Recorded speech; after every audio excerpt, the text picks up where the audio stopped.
Olá pessoal, eu sou o Vitor Pitts, consultor de investimentos da Suno, e com muita satisfação estou aqui para apresentar uma nova série para vocês chamada Pergunte ao Consultor. E a primeira pergunta é essa: muitas empresas entrando em recuperação judicial, devo me preocupar? Então, assim, pensando em você como investidor, como está preparado para essa situação?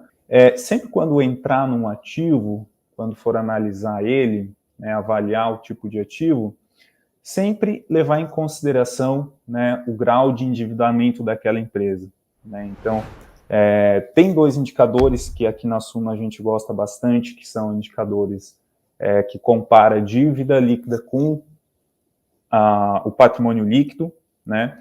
E também a dívida líquida em relação ao EBITDA, né? Uma certa proxy de geração de caixa, né? Então a gente sempre olha esses dois. Para o primeiro, né, dívida líquida em relação ao patrimônio líquido, a gente cuida para, no máximo, talvez 1,5, não passando muito disso, e para alavancagem, né, que é a dívida líquida em relação ao EBITDA, até ali no limite 3,5%. Né? Então, sempre cuidar com isso. Também olhar sempre para as empresas que geram bastante fluxo de caixa, porque isso traz uma certa proteção, né, para o investidor. Isso mostra que a empresa vai ter capacidade para estar honrando suas dívidas, pelo menos, né, ali no curto prazo.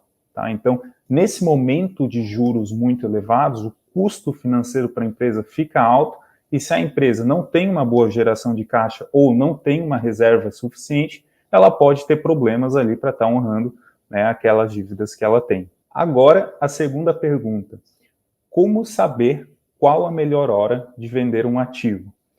Eu gosto de considerar 3 hipóteses para estar vendendo um ativo. A primeira é se o ativo perdeu o fundamento.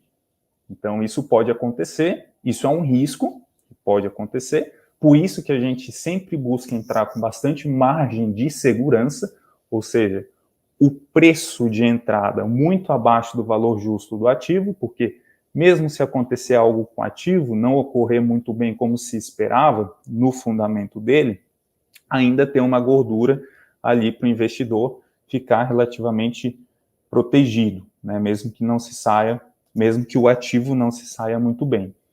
E aí, né, isso pode acontecer, o ativo perder fundamento e, dessa forma, né, o investidor perder, né, aqueles critérios que ele considerou na análise no momento que ele entrou naquele ativo. Tá? Segundo ponto: valorização do ativo. Então, às vezes, o ativo pode ter um desempenho muito positivo, fazendo a cotação ficar muito acima do valor justo, e isso, né, fazer o investimento perder essa margem de segurança, e eventualmente aquela cotação nem está sendo justificada, mesmo o ativo sendo de muita qualidade.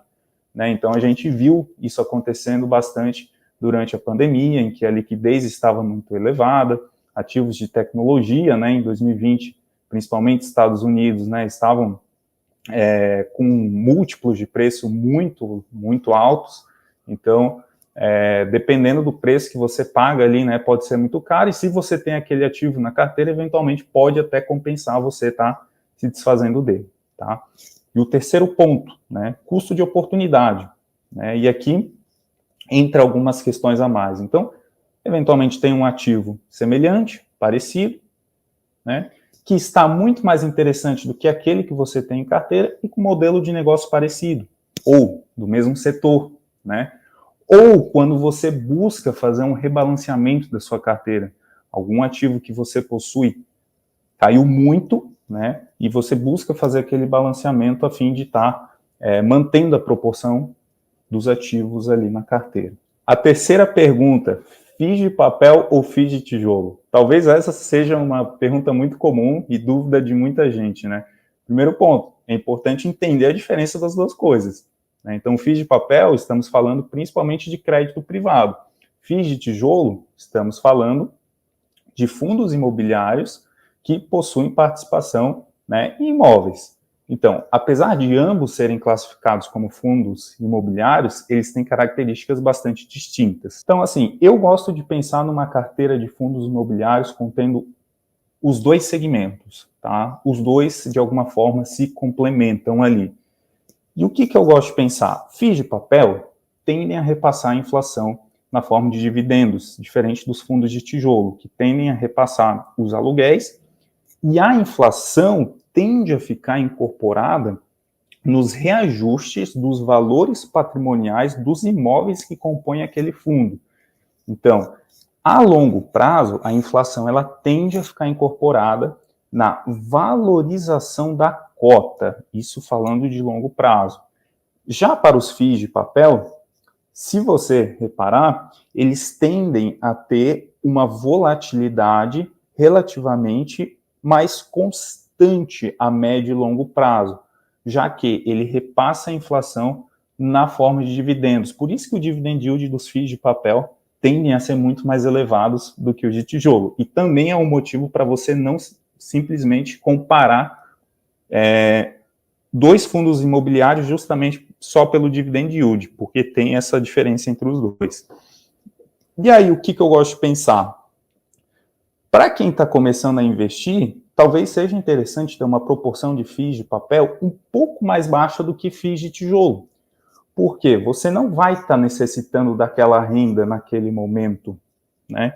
Então, FIIs de papel, como paga um pouco mais, né, tende a pagar mais, tem um dividend yield mais elevado, talvez você não utilize e pode fazer mais sentido para quem eventualmente já está perto da aposentadoria ou que já está próximo da fase de usufruição daquela renda.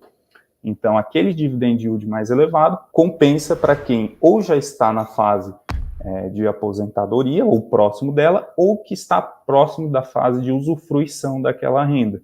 Então, você ter uma proporção maior de FIIs de papel na carteira vai fazer de que os dividendos, de forma consolidada, tendem a ser mais elevados, já que os FIIs de papel tendem a pagar um pouco mais.